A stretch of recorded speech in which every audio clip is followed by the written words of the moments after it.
I was never a superstitious person. I grew up in a house where everything could be explained by logic, where every noise at night was just the wind and every strange shadow was just a play of light. But some things simply defy any rational explanation. My name is Daniel. I'm 26 years old, and I've been living alone for a little over a year. My life has always been calm, routine even.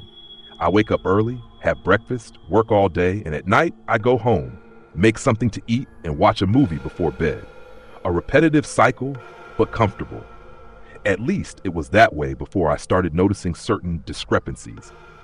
It all started subtly, almost imperceptibly. Small details that could easily be ignored or attributed to distraction. Sometimes I felt like something was out of place in my house. The towel in the bathroom folded differently. The position of the cushions on the sofa, a glass I was sure I had left in the sink, mysteriously appearing on the table.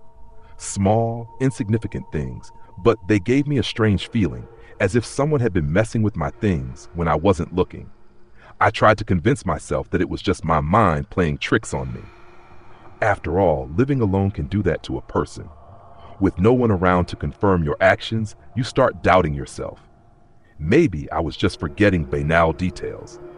Maybe I had become more distracted than I thought. That was the most logical explanation. But then came the mirror. I have a large mirror in the hallway leading to my bedroom. An old mirror that came with the apartment, with a dark frame and glass a little fogged by time. I was always used to it, never gave it much attention. It was just a mirror like any other. Until one day something about it bothered me.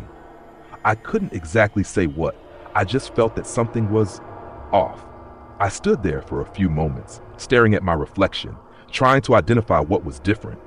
My face was normal. My clothes were the same as I was wearing at that moment. My movements matched mine. But still, something felt wrong. Maybe it was the delay. The sensation that, for a fraction of a second, my reflection wasn't completely synchronized with me, like it hesitated. It was something too subtle to be sure of, so small that anyone else would have simply ignored it and gone on with their day. And that's what I tried to do. But after that day, I began to notice more and more. Small delays, almost imperceptible, but present. Sometimes it seemed like my reflection blinked a moment after me. Other times, its expression seemed slightly different from mine.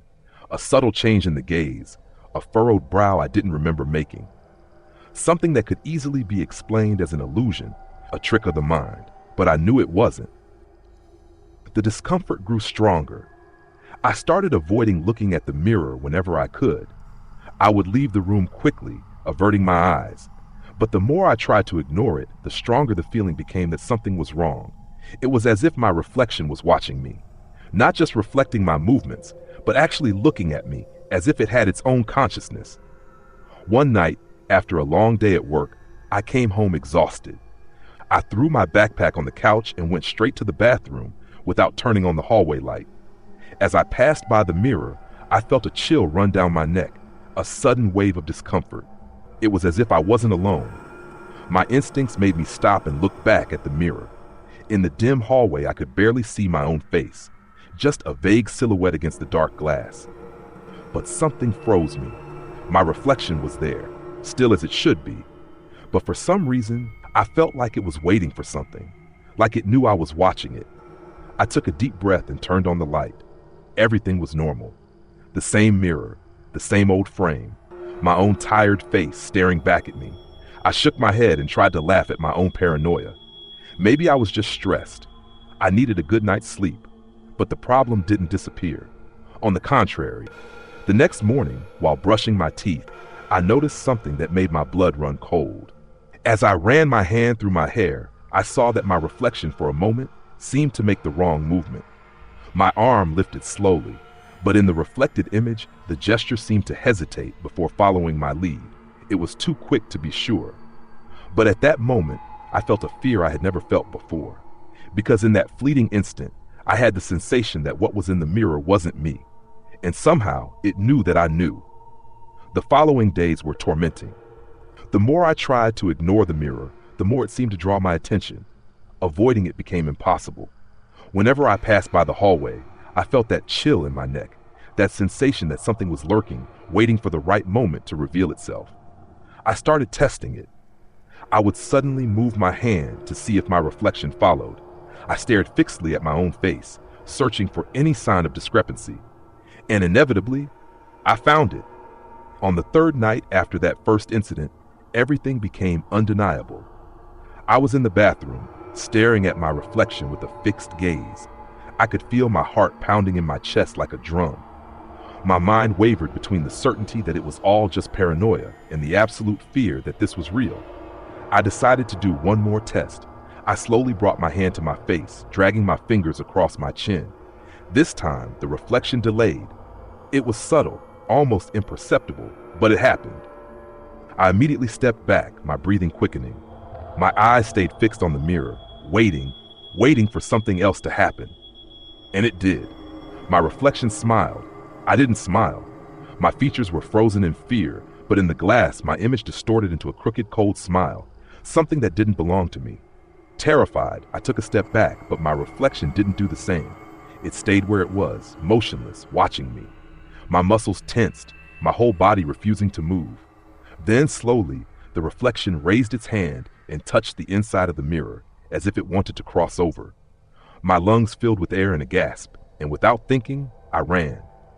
I rushed through the house, my mind spinning in a whirlwind of impossible thoughts. I turned on all the lights, trying to push away the growing darkness around me. I grabbed my phone, thinking of calling someone, but stopped. What would I say? That my reflection was imitating me wrong? That it had smiled at me when I hadn't? I stood still in the living room, my chest rising and falling with uneven breaths. I tried to rationalize, find a plausible explanation, but none made sense. And then I heard the sound, a soft, almost imperceptible noise from the hallway. A rustle of clothing, a cautious step. I swallowed hard. My mouth was dry. Something was moving there, where the mirror was. I grabbed a small lamp, the only thing I could find as a weapon, and slowly walked toward the hallway. My heart was pounding so loudly I could barely hear my own steps. The hallway was dark. I had turned off the light before running to the living room, but the mirror was still there, reflecting the faint light coming from the kitchen. It looked normal, but I knew it wasn't. As I approached, my skin crawled as I noticed something new. The glass was fogged, as if someone had breathed on it. My stomach churned. I took a hesitant step forward and, without thinking, reached out, running my fingers across the mirror, trying to wipe away the mist. The moment I touched the glass, something touched my hand from the other side. It wasn't cold like the glass should have been. It was warm, and it moved. I screamed and jumped back, knocking the lamp to the floor.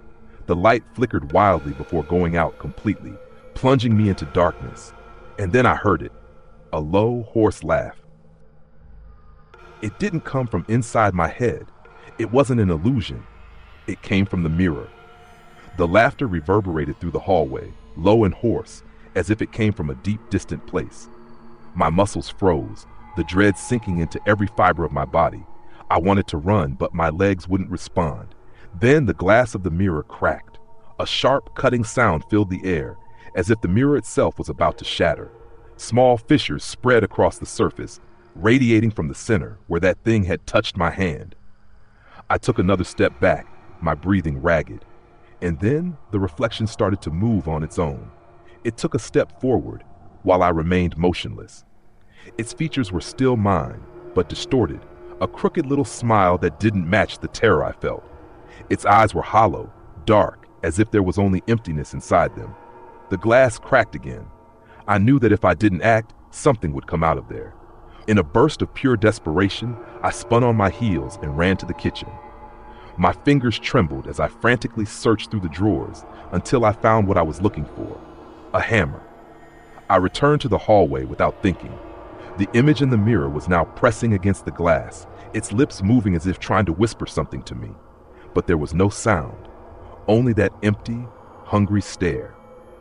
I raised the hammer, and with all the strength I could muster, I swung it down on the mirror. The glass exploded into a million shards, each fragment reflecting a distorted piece of my face. The sound was deafening, like a silent scream spreading throughout the house. I fell back, my chest heaving, as the shards glittered around me. The silence was overwhelming. For long seconds I stood there, waiting, anything. A sign that it wasn't over, but the mirror was destroyed, and my reflection, or whatever it was, had disappeared with it. I took a deep breath, the panic slowly giving way to exhaustion. I struggled to get up, my eyes fixed on the empty space where the mirror had been. I picked up one of the pieces of glass from the floor and turned it toward me, hesitant. My reflection was there. This time it moved in perfect synchrony with me. Nothing seemed wrong, but as I looked closer, one final detail made my blood run cold. In the depth of the cracked glass in the corner, a pair of dark eyes was still watching me, and it smiled. Thank you for watching. Please subscribe for more.